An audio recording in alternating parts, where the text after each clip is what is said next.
Israel Iran war news live update ये है कि इजराइल और ईरान के बीच जंग छिड़ चुकी है। ईरान इजराइल तनाव ने अब खतरनाक मोड़ ले लिया है। इजराइल ने ईरान के सैन्य और न्यूक्लियर ठिकानों पर हमला कर दिया है। देखिए, ईरान के आर्मी चीफ की मौत हो गई है। इजराइल ईरान अब जंग के मैदान में कूद पड़े हैं। जी हाँ, नमस्कार, मेरा नाम है लक्ष्मी और आप देख रहे हैं न्यूज़ 18 बिहार झारखंड का एक डिजिटल प्लेटफॉर्म।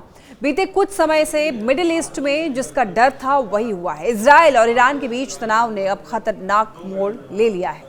इजराइल और ईरान अब आमने सामने से युद्ध करने लगे हैं। इजराइल ने 13 जून की सुबह ईरान पर सैन्य हमला कर दिया। इजराइल ने ईरान के सैन्य ठिकानों और न्यूक्लियर ठिकानों पर शुक्रवार की सुबह हमला किया। इजराइल ने 300 हवाई हमले किए। इसके बाद ईरान में खलबली मच गई।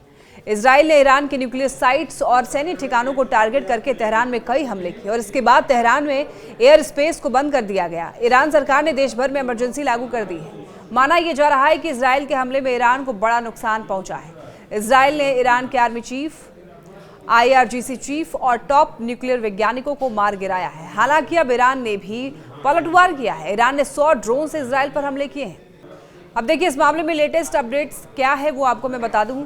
Israeli defence force military radio के अनुसार ईरान ने इजराइल पर लगभग 100 मिसाइलें दागी हैं, जिसके बाद इजराइल ने देश के नागरिकों को तुरंत बंकरों में जाने के निर्देश दिए और ईरान की तरफ से हमले को देखते हुए पूरे इजराइल में रेड अलर्ट जारी कर दिया गया है। जी हाँ, और देखिए, वहीं पर IDF ने यह कहा है कि ईरान की तरफ से इजराइल के हर हिस्से को निशाना बनाने की कोशिश की जा रही है। ईरान पर इजराइल का हमला रुकने का नाम नहीं ले रहा है। तेहरान पर एक बार फिर बमबारी करते हुए इजरायली सेना ने ताबड़तोड़ हमले किए हैं। ईरान के राष्ट्रपति के कार्यालय और देश के सर्वोच्च धार्मिक नेता अली खामनेई के आवास पर भी हमले की खबर है। इजरायल ने यह कहा है कि वो ईरान के परमाणु हथियारों को हासिल करने के मंसूबों को कभी कामयाब होने नहीं देगा। और देखिए, तेहरान एक बार फिर धमाकों से दहल उठा है। जो जानकारी मिल रही है उसके मुताबिक इजरायली एयरफोर्स इस वक्त दक्षिण पूर्वी तेहरान पर जबरदस्त और लगातार एयर स्ट्राइक्स कर रही है। ईरान के अलग अलग हिस्सों में एयरफोर्स को भारी बमबारी वहां पर एयरफोर्स की जारी है। इजरायल ने यह कहा है कि वो किसी भी कीमत पर ईरान को परमाणु हथियार नहीं बनाने देगा और इसी के मद्देनजर उसने ईरानी न्यूक्लियर साइट्स को भी अपने फाइटर जेट से निशाना बनाकर उसे भारी नुकसान पहुंचाया।